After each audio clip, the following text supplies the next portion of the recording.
everyone, it's Robin, RS Island Crafts, and welcome to my studio. Today we're going to do your show and tell pictures, videos, whatever. I'm going to show the projects that you guys have sent to me. Just in case anyone else was wondering, I did have someone ask about this piece of white batting that's there. It's not hiding anything.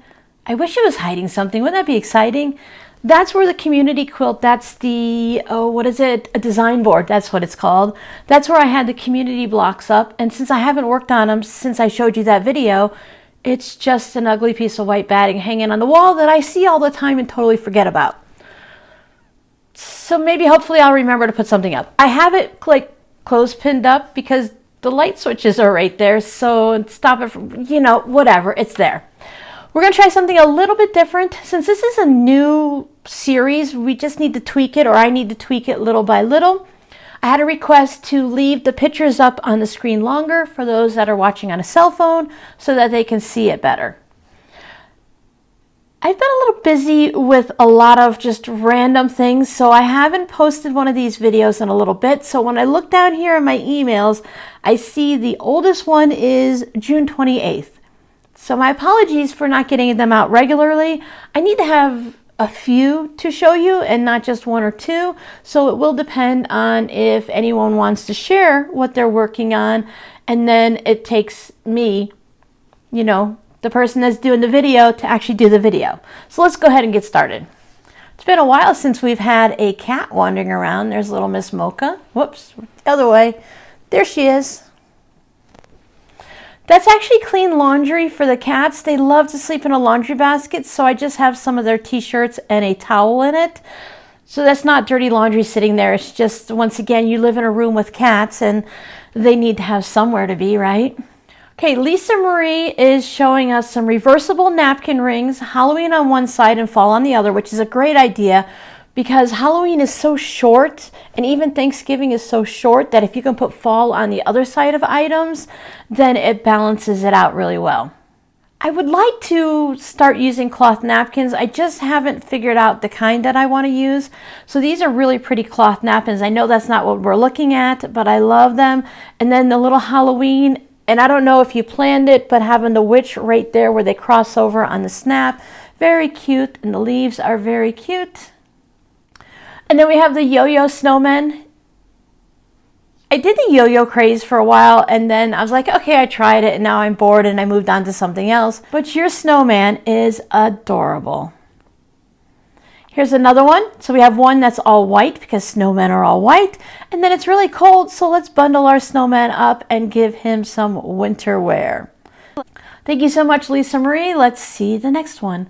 When I'm done with this video, I go through and I take all of these emails and I send them over to the folder. I label it for show and tell and the month that we're in so that I can go back and look at them if I need to. And then I know what's in my email inbox is only those things.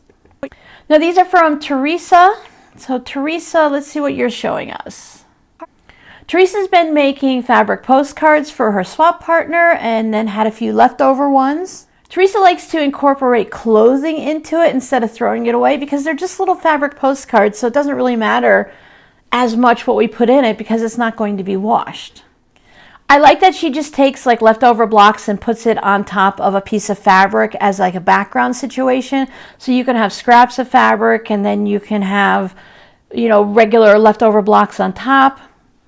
What I'm looking at right now looks like crumb blocks, lots of fun colors, great use of all those little bits. And then here are some more, I think these are, let me see what they are. Oh, they're small journals. There's misprints on the front of the journal, so she covered them with fabric. She has Mod Podge to the front of it. The line pages are 6x4. So now that we know that they're little journal covers, I think it's a great idea to put that on. You could put a fabric cover on or just go ahead and Mod Podge something on it. Really what's inside is the most important thing. I feel like we're on a game show. Thank you, Teresa. Anna was working on a garden trellis sunshade. It's a 6-foot by 9-foot project that she used with her sewing table for cutting instead of the cutting table. Let's see what we've got going on. So here we are. This first picture is her Singer sewing machine, this cute little machine that she is sewing the pieces on. or sewing them together, I should say. Here's that downward look where she is using some painter's tape to determine where to cut and where to sew and everything like that. We can also see your storage containers. I like those. Have everything right there where you need it.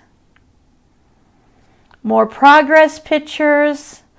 Because it's great to see the beginning and the end, but it's nice to also see the progress and to figure out how someone decided to do something. So this is a great picture of using the painter's tape, and she included the pins on it because the painter's tape will get stuck to something else and move. So this way she knows exactly where she's cutting. Oh, there we go. There's the garden trellis. So it's a backdrop of it to block some of the sun from it, because I believe this is Arizona, so when you're living in Arizona, I've learned the sun is brutal, and if you want to grow anything, you really need to be able to block the sun. These remind me of like cow troughs growing up that we used to put water in when we lived in Connecticut and upstate New York. Great use for planters if it's anything even similar. So then you have the trellis, you block the sun. I think that is a great idea, because produce and flowers like sun, but they don't like it all the time. So here's one with all of the pieces attached and wrapped around. That is a brilliant idea. That is a great use of everything.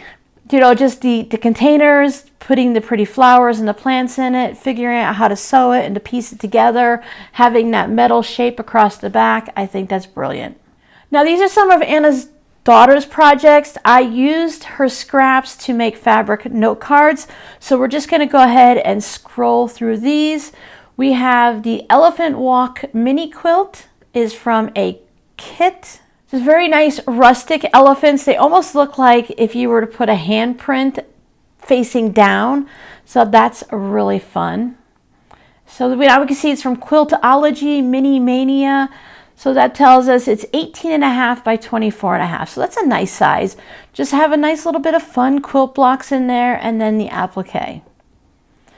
So then we have the Midnight Quilt Show that I think she still has videos here on YouTube. I don't recall. I know it was really popular back when Craftsy was very active. So this is the Carpenter Star quilt pattern. I love the Carpenter Star. It's in my, I'd like to make one if I ever remember that I'd like to make one. So whenever I see this, I'm like, oh yeah, I want to make one of those. Because it's really great because you can, of course, change up the fabric to whatever you want. And here is the version that her daughter made. Nice little table topper, wall hanging. Great fabrics, great colors. See, these are great fun colors for me. They have a little bit of design on them, and some are just tone on tone and little prints and stuff. It just adds some great color. We have some flamingos in a pillow, quilted pillow cover. This is one of those ones where you, I don't know if it's a kaleidoscope one, or you take all of the little triangle bits, sew them together, and then you get the different designs in the center. It's the Jawbreaker 20-inch pillow from Jaybird Quilts, made using a jelly roller too. This is from 2020 during the Journey to Nebula quilt along. That is a gorgeous quilt, the Journey to Nebula. Oh, that's a tongue twister. Now this one we're going to look at is the Book Nook by Pen and Paper Patterns. It's made from a fabric from a local quilt shop that is no longer in business. Sad to see the quilt shops when they're no longer in business. So those are great fun fabrics. I do recognize them because I loved how bright they are. They are 100 Years created by Juicy Juice. I think that's a quilt designer, because you could see he's got his little glasses and the beard and stuff. I've seen him on YouTube before. And then here we have a book quilt. So you could see the front of the books and the edges of the books.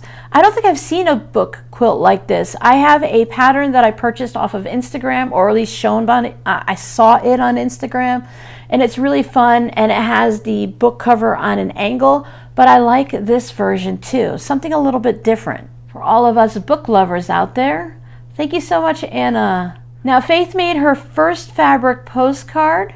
Here we go. So I love all the pinks. You know, I love the pinks in the postcards, and doing them on a diagonal, it just adds that little extra interest to it. And it just, for me, in my eyes, I'm like, oh wow, because you can use the same exact fabrics and put them straight up and down or side to side, but you put them on that diagonal for me, and it just kind of ups it a level or two. Thank you, Faith, for showing us your very first fabric postcard. I think you did a great job. Becky is showing us a wine tote. This is a June Taylor Quilt As You Go wine tote that she's going to be giving to her neighbor. She's making 12 of them for Christmas.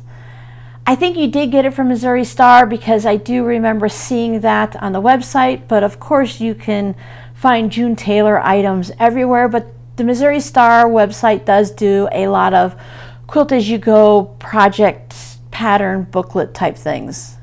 Now, for those of you wondering, this fabric is a jelly roll from the Dollar Tree. That looks like good quality in the picture. I think that is a great use of a Dollar Tree item.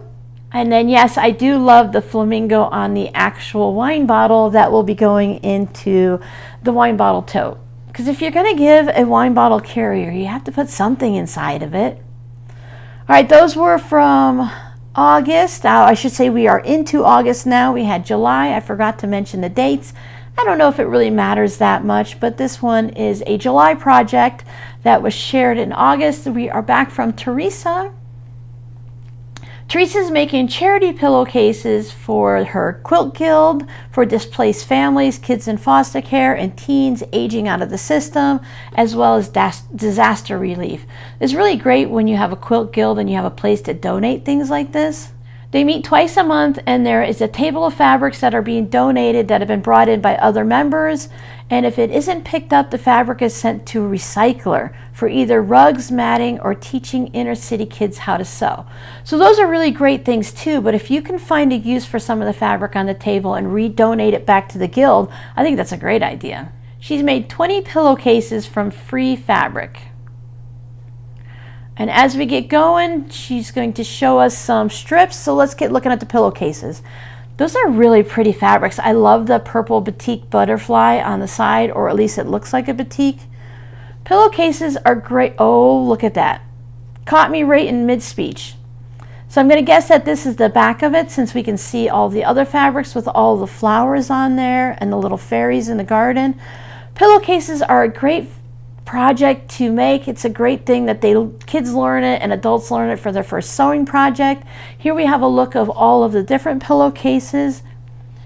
It's easy to teach someone. You can teach a very simple pillowcase project, or you can do it where you don't do, like you use the French seams instead of serging it and stuff like that, and you do the hot dog roll or sausage roll where you roll the pillowcase out so you don't see all the seams. And I think it's just a great project. Good use of fabric.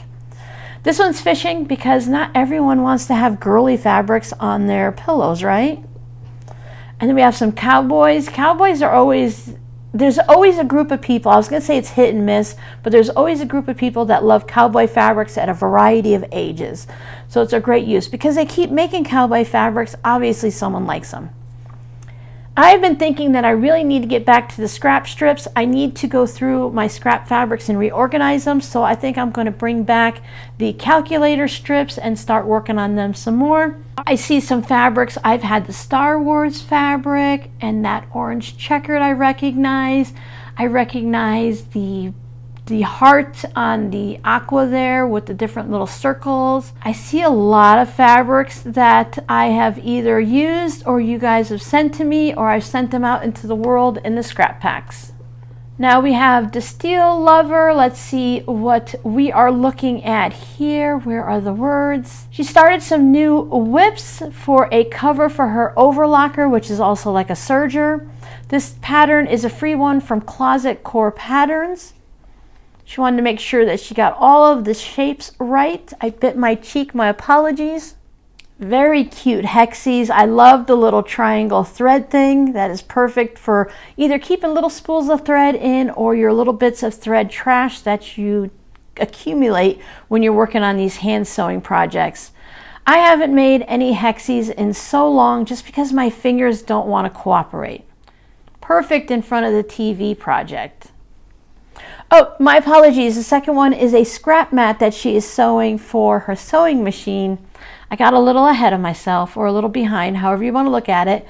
So those are the leftover fabrics from when making the hexagon. So it's great when you can use the scraps from one project to make another. So the next one is from Susan. Thank you so much for watching my videos. I'm glad that you enjoy them, using up scraps. Making a project is great, but then what do you do with those scraps? There's always something that has to be done with them, whether you throw them away, pass them on to someone else, or make a adorable, sweet, darling, cute, beautiful, stunning, any word you want, table runner.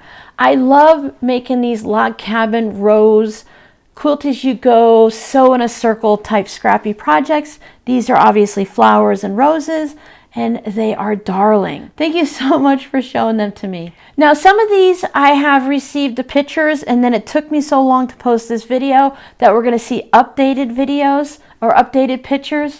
So these are from Laundered Cotton Quilts, and she is working on scrappy houses. And then she's got some, one of those Sam, oh, it's not Uncle Sam, Little Boy Sam. I don't know. It's the one with the girl. Okay, what's the girl's version? You guys are screaming it right now. So we have the girl version. This is the boy version. So there's the little Sam in his little overalls. It's so darling. And then the Christmas green houses with the little red roofs and doors. Those are cute. We're going to see these again, I believe, as she makes more of them. Let me go back and see.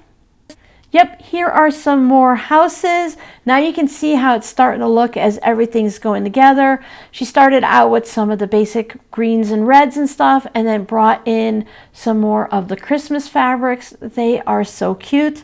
I'm still working on my houses. I'm coming close to getting ready to put that top together. So I'm really looking forward to seeing what everyone else who's been making houses, what theirs look like. I think these are really cute with the different snowflake sky designs and stuff. Okay, I think that's everybody. The rest of the emails are just random emails that have come to me because I put the email address on my YouTube. So random things are just getting mixed in. Thank you guys so much for sharing all of your projects with me. I hope you enjoyed them. Let us know down below which one is, oh, should we pick favorites? Is that fair? I love all of them. I try to rotate through which one goes in the thumbnail right here. Let's see, what should we do with our hands? How about if we do the thumbnail right here? Look at these favorite projects. I don't know if I can put two up, but whatever. I'll have a thumbnail up, and it's not my favorite. It's just the one I've chosen this week. I try to see if I can pick different people who sent in projects, and if I send the same one in every month, my apologies, because there's so much time in between each of these videos. So thank you so much. If you want to share your projects, the email is down below in the description box and over in my About Me section here on YouTube.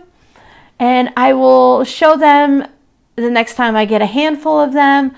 And thank you guys so much for hanging out with me and sending them in. Totally random video. I appreciate it if you've made it all the way to the end. Bye.